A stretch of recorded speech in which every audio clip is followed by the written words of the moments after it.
There is a habit that shapes most lives, yet few people ever recognize it.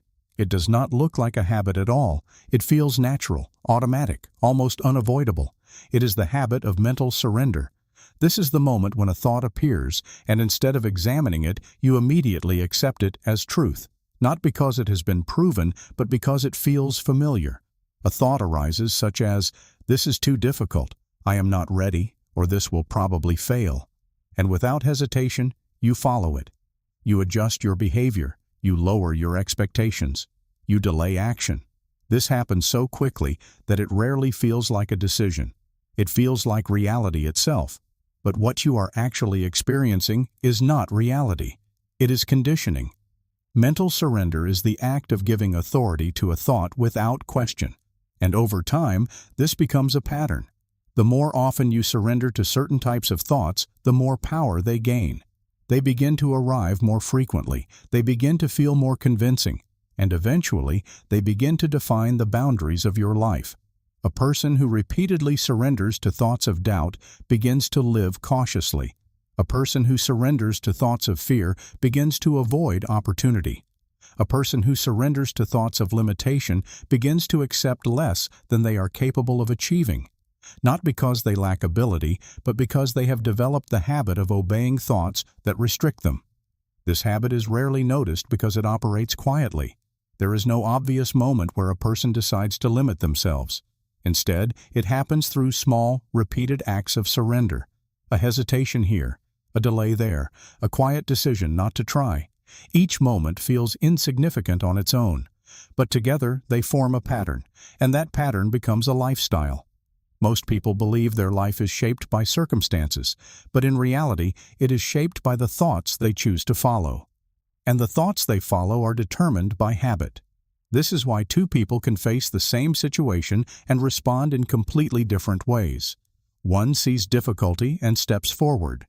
The other sees difficulty and steps back. The situation is the same. The difference is not in the environment. It is in the habit of thought obedience. One person questions their thoughts, the other surrenders to them, and that single difference changes everything. Mental surrender is not weakness. It is simply unconscious repetition. It is a learned behavior, and like any learned behavior, it can be changed. But before it can be changed, it must first be seen. You must begin to notice the moments when you automatically agree with your thoughts, the moments when you accept limitation without examination, the moments when you follow a thought simply because it appeared. This awareness is the first step, because once you see the habit, you are no longer completely controlled by it. You begin to create space, and in that space, something new becomes possible. Once awareness begins, the next challenge appears. You start to notice the thoughts you have been surrendering to, but noticing alone does not immediately break the habit. In fact, at first, it can feel uncomfortable, because for the first time, you are no longer fully absorbed in the thought. You are observing it. And when you observe something, you create distance from it. That distance can feel unfamiliar. A thought arises, and instead of instantly following it, you pause. But in that pause, there is tension. Part of you still wants to obey the thought, because it is familiar. It feels safe, even if it limits you. This is where most people return to old patterns, not because they lack discipline, but because the unfamiliar space between thought and action feels uncertain. But this space is where control is developed. Every time you pause instead of automatically obeying a thought, you weaken the habit of surrender. And every time you question a thought, you begin to shift authority within your mind. Consider how often thoughts present themselves with certainty. They do not arrive as suggestions. They arrive as conclusions. This will not work. You are not ready. This is too risky. And because they feel certain, they are rarely challenged. But certainty does not equal truth. It often reflects repetition. A thought repeated enough times begins to feel unquestionable. But when you pause and examine it, you begin to see its structure. You begin to ask where it came from. Was it formed through experience or assumption? Was it built from evidence or repetition? Was it chosen or inherited? This questioning does something powerful. It interrupts the automatic process. And once the process is interrupted, choice becomes possible. You may still feel the pull of the thought. You may still feel hesitation. But now you are no longer acting unconsciously. You are deciding. This is the beginning of mental authority. Not controlling every thought, but choosing which thoughts deserve influence. At first, this requires effort, because you are going against a pattern that has been repeated for years, possibly for a lifetime. But with repetition, this effort begins to decrease. What once felt unnatural begins to feel steady. What once felt forced begins to feel intentional, and gradually the mind begins to reorganize itself. Thoughts that once dominated begin to lose strength, not because they disappear, but because they are no longer being reinforced. You are no longer feeding them with automatic obedience, and at the same time, new patterns begin to form. Thoughts aligned with growth, action, and clarity begin to gain strength, not because they are louder, but because they are chosen. This is an important distinction. The most influential thoughts are not always the strongest. They are the ones that are followed. And when you begin to choose which thoughts to follow, you begin to reshape your internal structure. This is not a sudden transformation, it is a gradual shift, a series of small decisions repeated over time. Moments where you pause instead of react. Moments where you question instead of accept. Moments where you act despite the presence of doubt. These moments begin to accumulate, and as they do, something changes. You begin to trust your ability to choose. You begin to recognize that thoughts are not commands, they are options, and not all options deserve to be followed. This realization changes the way you experience your own mind. It becomes less of a force that controls you, and more of a system you can guide. But this guidance requires consistency, because the habit of surrender does not disappear overnight.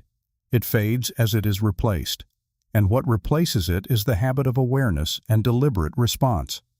This is where true mental discipline begins to take form, not through force, but through repeated, conscious choice. As this process continues, a deeper shift begins to take place. It is no longer just about individual thoughts. It becomes about identity, because the thoughts you consistently follow begin to shape how you see yourself. If you repeatedly surrender to thoughts of hesitation, you begin to see yourself as hesitant. If you surrender to thoughts of doubt, you begin to see yourself as uncertain. If you surrender to thoughts of limitation, you begin to see yourself as limited. This identity feels real. It feels stable. But it is built through repetition. It is not fixed. And when you begin to change the thoughts you follow, you begin to change the identity you experience. At first, this can feel conflicting, because your actions begin to move in a new direction, but your identity has not fully caught up. You may take action while still feeling uncertain. You may move forward while still hearing the voice of doubt. This is normal, because identity does not change instantly. It evolves through evidence. Each time you choose not to surrender to a limiting thought, you create new evidence. Each time you act despite hesitation, you reinforce a new pattern. And over time, these actions begin to redefine how you see yourself. You no longer see yourself as someone who avoids. You begin to see yourself as someone who acts. You no longer see yourself as someone controlled by thought. You begin to see yourself as someone who can direct it. This shift is powerful, because once identity begins to change, behavior follows more naturally. What once required effort begins to feel aligned. You no longer feel like you are forcing yourself to act differently. You feel like you are becoming someone different. But this transformation requires patience, because the mind will often attempt to return to familiar patterns. It will present old thoughts, old conclusions, old limitations, not because they are true, but because they are familiar. And familiarity has momentum. But now you are equipped with awareness. You recognize these patterns when they appear. You see them for what they are, not truths, but habits. And because you see them, you are no longer required to follow them. This is where consistency becomes critical, not perfection. Consistency. You will still have moments where you fall back into old patterns, moments where you automatically surrender, moments where you follow a thought without questioning it. This does not erase progress. It is part of the process. Because each time you return to awareness, you strengthen it. Each time you catch yourself, you reinforce control. Each time you redirect, you build a new pattern. Over time, these patterns begin to outweigh the old ones. The mind becomes less reactive, more directed, less automatic, more intentional. And as this happens, something important becomes clear. You are not your thoughts. You are the one who decides which thoughts to follow. This distinction changes everything, because it separates identity from impulse. It creates a boundary between what appears in the mind and what is acted upon. And within that boundary lies freedom. The freedom to choose direction. The freedom to override limitation. The freedom to build a life that is not dictated by unconscious patterns, but by deliberate decisions. This is not about controlling every thought. It is about controlling your response to them. And that control, when practiced consistently, becomes the foundation for lasting change. At a certain point, this practice begins to feel less like effort and more like awareness in motion. You are no longer trying to control your mind, you are understanding it. You begin to see patterns before they fully take hold. You recognize the familiar tone of limiting thoughts as they begin to form. And instead of being pulled into them, you observe them. This observation creates a powerful shift, because what is observed clearly loses its ability to control unconsciously. A thought may still appear, but it no longer carries the same authority. It no longer dictates immediate action. It becomes something you can evaluate, something you can accept or reject. This is where mastery begins to develop. Not mastery over thought itself, but mastery over influence. You begin to decide which thoughts will shape your direction, and which will be allowed to pass without effect. This creates a new internal environment, one where clarity becomes more common, where decisions are less reactive, where action is guided by intention rather than impulse.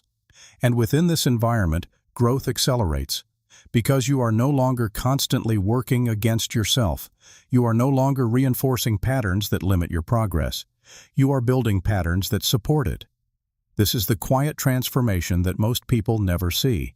It does not happen in dramatic moments. It happens in small, consistent shifts. Moments where you pause instead of react. Moments where you question instead of obey. Moments where you act despite uncertainty. Each of these moments builds something. A stronger sense of direction, a clearer understanding of your own mind, a growing confidence in your ability to choose. And over time, these small shifts compound. They begin to influence larger areas of life. Decisions become clearer. Actions become more consistent. Opportunities are no longer avoided as often. Challenges are approached with a different mindset. Not because fear has disappeared, but because it no longer holds authority. This is an important realization. The goal is not to eliminate doubt. It is to remove its control. Doubt may still appear. Hesitation may still be felt. But they no longer determine your direction. You do. This changes the trajectory of a life. Because once you stop surrendering to limiting thoughts, you begin to explore what is actually possible. And often, what is possible is far greater than what you previously allowed yourself to consider. Not because the world has changed, but because the mind you follow has changed. And as this process continues, something becomes clear. You are not reacting to life in the same way. You are engaging with it differently, more intentionally, more consciously, more directly. And in doing so, you begin to shape outcomes rather than simply experience them. This is the result of breaking the habit of mental surrender, not a sudden transformation, but a steady, undeniable shift. From unconscious reaction to deliberate action. From automatic obedience to chosen direction. And over time, this shift defines everything that follows, because the life you experience is shaped by the thoughts you follow. And once you choose those thoughts with awareness, you begin to choose the direction of your life itself. There comes a point in this process where something shifts in a way that feels undeniable. You begin to recognize that the mind you once followed without question is no longer in control in the same way. Thoughts still appear. Doubt still surfaces. Old patterns still attempt to return. But something is different. There is space now. Space between the thought and your response. And within that space, there is choice. This choice is subtle, but it is powerful, because it represents a separation between impulse and direction. You are no longer moving automatically. You are deciding. At first, these decisions may feel small. You choose to act when you would have hesitated. You choose to continue when you would have stopped. You choose to question a thought instead of accepting it. These moments may seem minor, but they are not.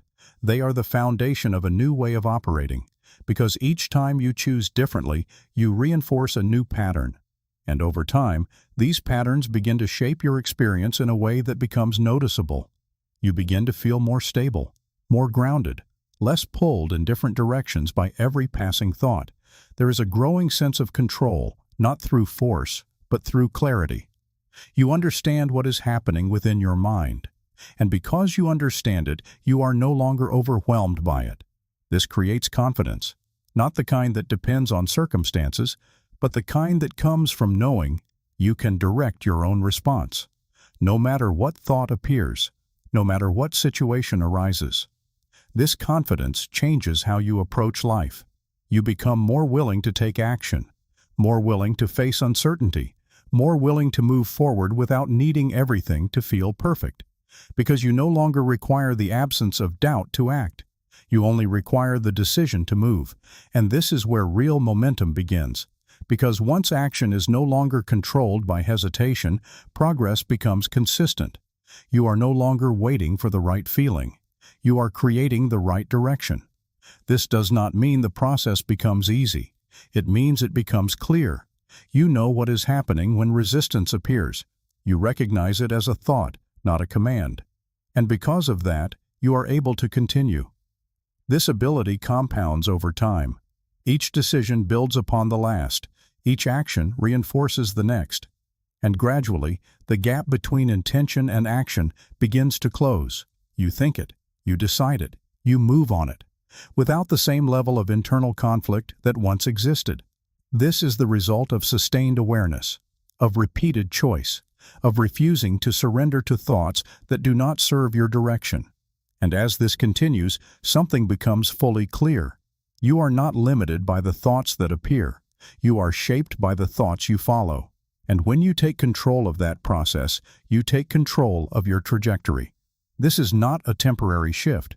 It is a new foundation, one built on awareness, discipline, and intentional direction. And once this foundation is in place, everything that follows begins to change. Not all at once, but steadily, reliably, and in a way that continues to build over time. Because the mind you follow determines the life you experience. And now, that choice belongs to you. Before you move forward from this, consider something carefully. If the thoughts you follow shape your direction, then every moment becomes an opportunity to choose that direction more intentionally, not in some distant future, not when conditions feel right, but in the next decision you make, the next thought you accept, the next action you take. Because change does not happen all at once. It happens in moments, moments that are often overlooked because they seem small. But those small moments are where patterns are formed, and patterns are what define outcomes. So the question is not whether your life can change, it is whether you are willing to take control of the thoughts that guide it. Because once you begin to do that, even in small ways, something begins to shift. You stop waiting. You stop hesitating as often. You stop allowing every passing thought to determine your direction. And instead, you begin to move with intention. You begin to act with clarity. You begin to build something that reflects your choices rather than your conditioning. This is not about becoming perfect. It is about becoming aware, and through that awareness, becoming deliberate. Because the mind you follow will determine where you go, and once you realize that, every moment becomes a decision point, a point where you can continue repeating old patterns or begin creating new ones. And over time, those decisions will shape everything that follows.